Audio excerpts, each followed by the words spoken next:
bring John into that conversation. We got a lot for football at 4, a little Eagles stuff on the table, some guys hitting the free agent market, some interesting names, CBA. Let's get into it. By the way, an XFL trade as well.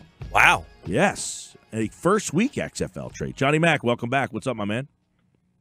How are you guys? What is the shame now? Ryan and Jeff are saying Lamar Jackson isn't good? No. Well, No. NFL.com did its ranking to the top 10 quarterbacks. They had, and we did our own before we unveiled the NFL. He's not number one quarterback. Well, I agree with those guys. He was ranked tied for first with Mahomes for this season. It was just for the season, 2019. How would you have ranked the top guys this year? And we each did our own rankings before we compared it to them.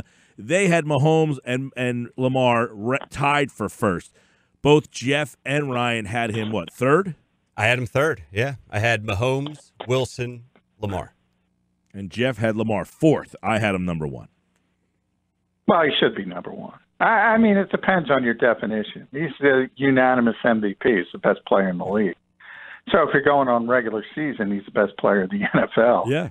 He should be number one. But if you're going on best quarterbacks, I mean, all these things are definitions. I mean, Patrick Mahomes, if you ask every NFL team, well, who do you want? Who are you taking first? It's going to be Patrick Mahomes. So kind of depends how you want to define it, as it always does. Yeah. I don't think it's shameful. I wouldn't back that that text. No, I don't think it was shameful. But he was the MVP. He deserved to be the MVP. He was the unanimous MVP. And it is the regular season MVP. He did not perform well in the playoffs, That's right. Which is fair to say as well. All right, let's look at a couple of things that are going on here. I want to start with this interesting story and get your reaction to it. I think you know where I'm going to start. Philadelphia Eagles assistant head coach and running backs coach Deuce Staley. He's in the NFL. He's a running back coach, which, he's frustrated and probably wants better.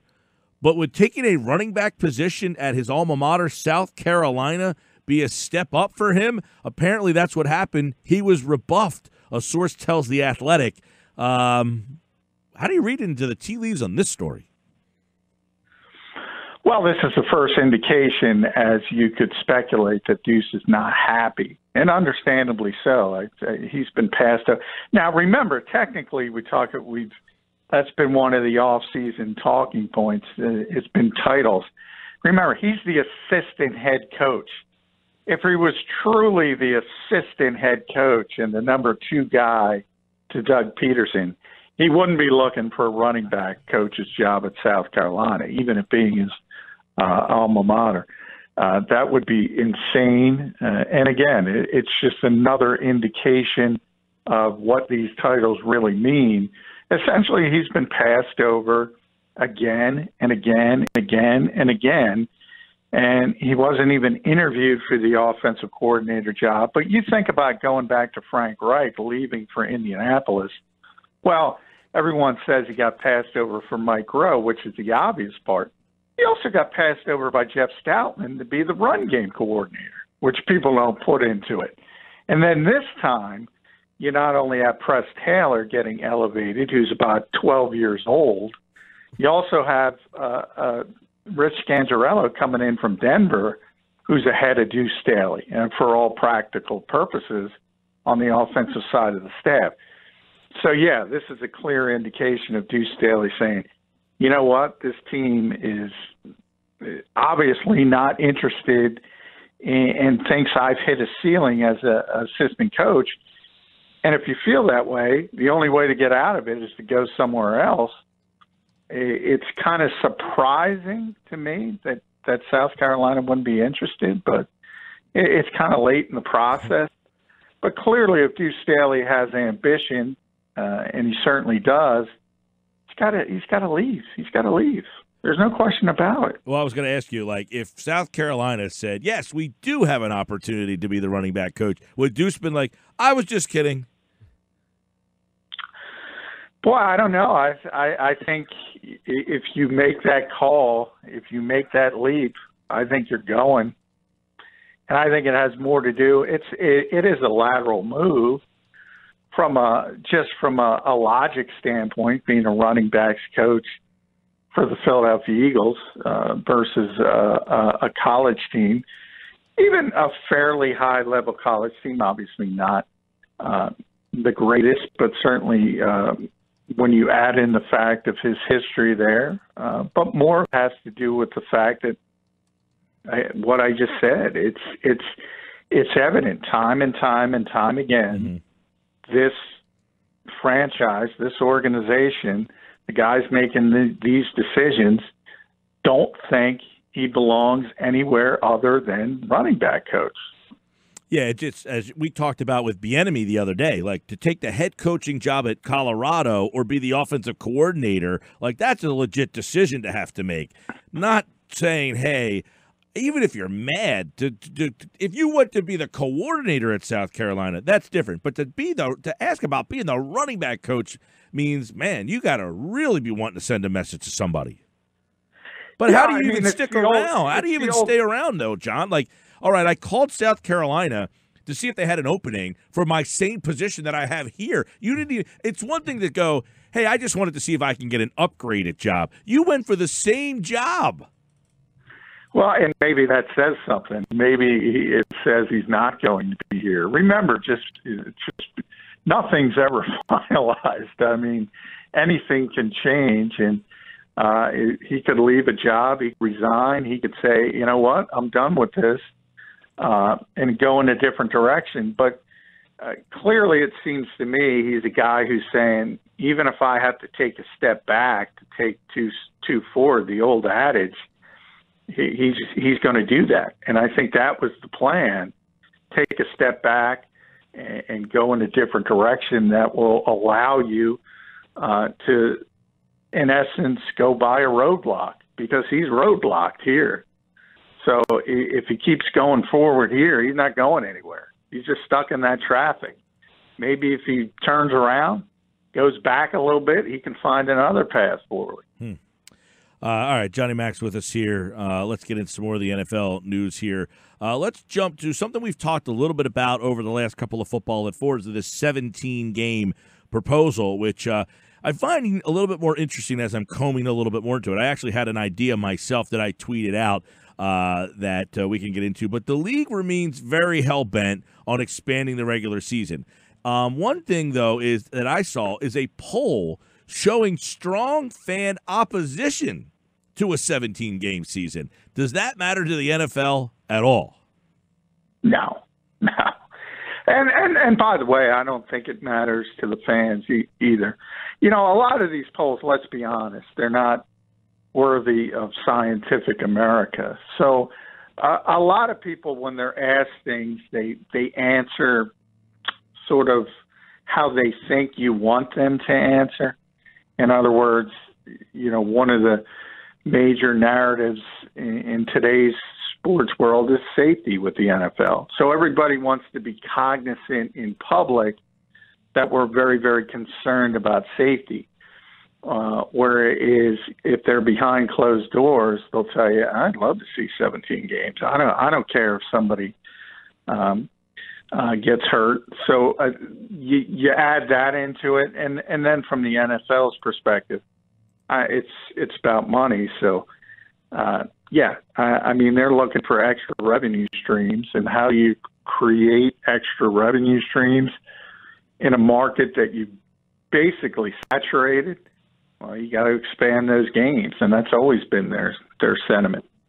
Yeah, we've been talking about this for a long time, but it does feel like it's gaining a lot of traction, and it seems like it's the new thing to do, not exactly 17 games, but just when you look at the four major sports, you know, the professional leagues here in the States, it seems like every offseason, each league is trying to do something drastic, whether it's more games, less games, all-star game adjustments, you know, the baseball adjustment now we're seeing. So I don't know if you feel like the NFL is forcing it by trying to stay current or stay, you know, on the front page of the paper, even though they always are. Well, no, I don't think it has anything to do with that. I think it simply has to do with revenue. And they're the only sport, of the major sports isn't saturated to the point where people are sick of it. We talk about baseball all the time, basketball, even hockey. If anything, they would like to retract games. And they've kind of foreshadowed NBA, with load management and terms like that. They've kind of alerted their fans that, well, the regular season doesn't matter. And it's all about coasting until you get to the postseason. So people have figured that out. And once that toothpaste is out of the tube, it's tough to get it back in. So from the NFL's perspective, they haven't hit that level yet where people think like the regular season doesn't matter. At some point, how high do you go? Originally, it was 12, then it was 14, then it was 16. Now it's going to be 17. But there's no evidence at this point that the NFL is going down the same path that baseball or basketball have already gone down. Well, and I don't know that. See, that's the one thing is we always talk about in the NBA, hockey, and baseball, they play too many games, making their regular season feel monotonous. In the NFL, they don't have that problem, making every game feel so meaningful. Yet even when you lose to the Dolphins and it feels like your season's over, you're not, because you can get right back into it. One win means so much from week to week in the NFL, whereas you need to get on a 4 out of 5 or 7 out of 9 type of streak in the NBA to really kind of, make a big move. Yeah, and, there are teams in those sports that, are going to be in the playoffs. And it's kind of, it's different. I always laugh in Philadelphia Sixers. I mean, it's the most bipolar Twitter fan base I've ever seen. I mean, they lose a game and it's just people are jumping off bridges, and then they win a game against a good team and they're going to be champions. There's no in between. It's literally bipolar, and it goes from game to game, and it's because it's a football town, and that's what football is. Every game is so big each week in the NFL, and it still remains that way. Whereas in basketball, you lose 4 out of 5 in the middle of the season. And guess what? It doesn't matter. It does not matter.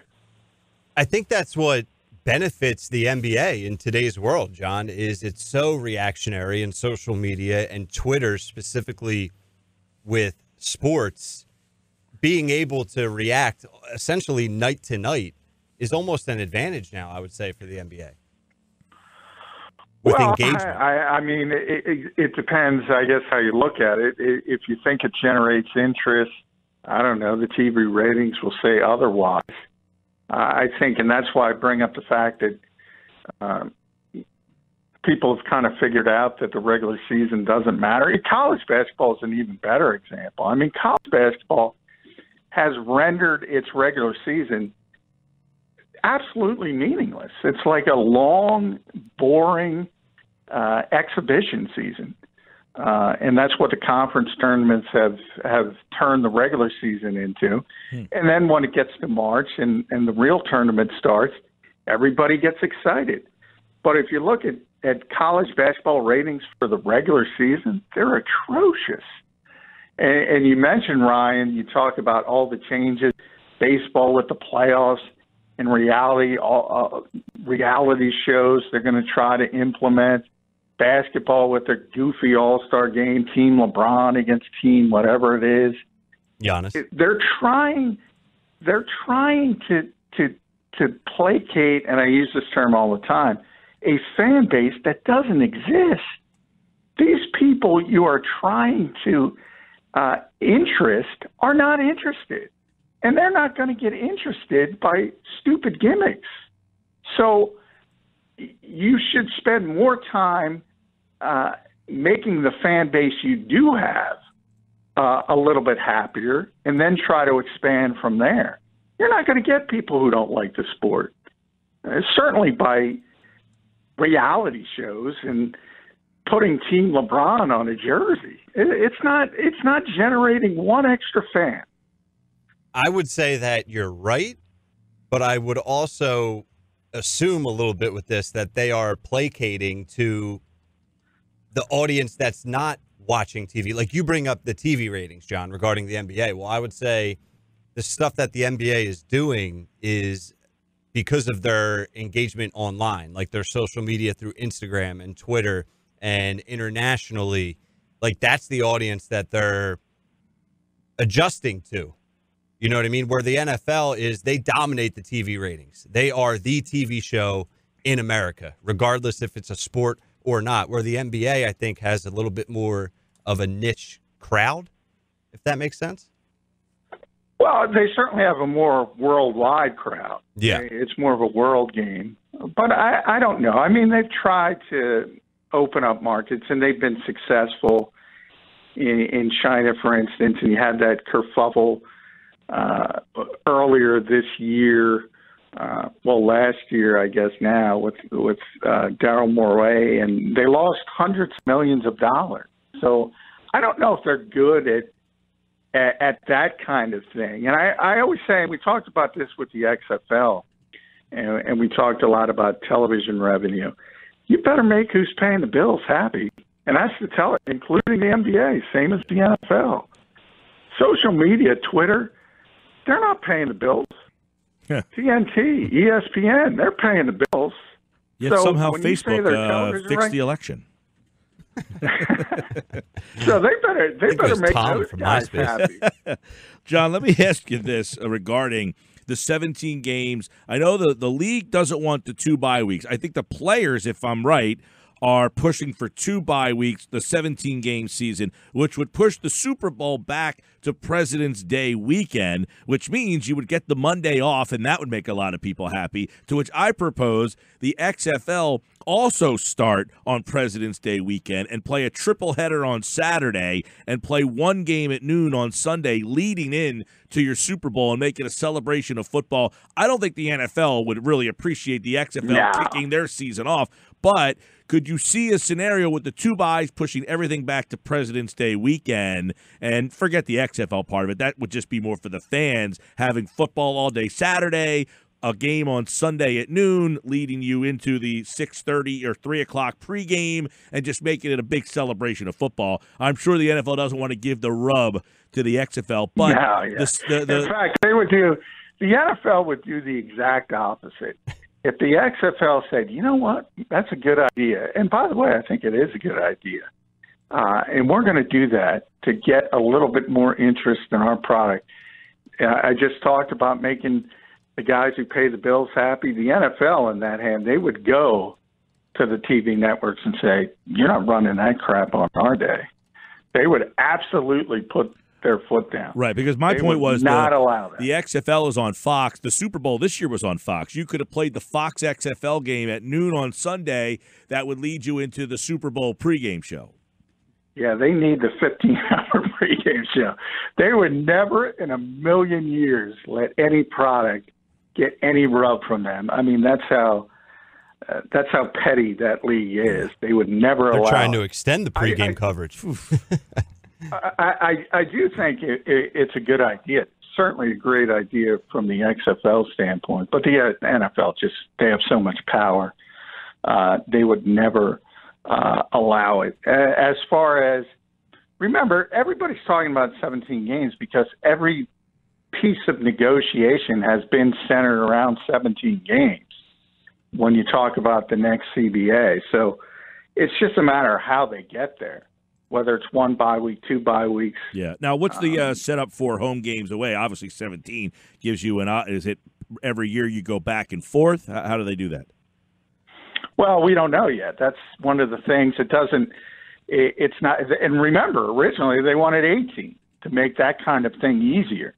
And it's all about getting those extra games and selling those extra games and putting it on top of the $15 billion in revenue they already have. So they came in between 50-50 as they usually do in these types of negotiations. So 16 to 18 comes down to 17, and then you got to kind of hammer it out and figure out how you're going to do it.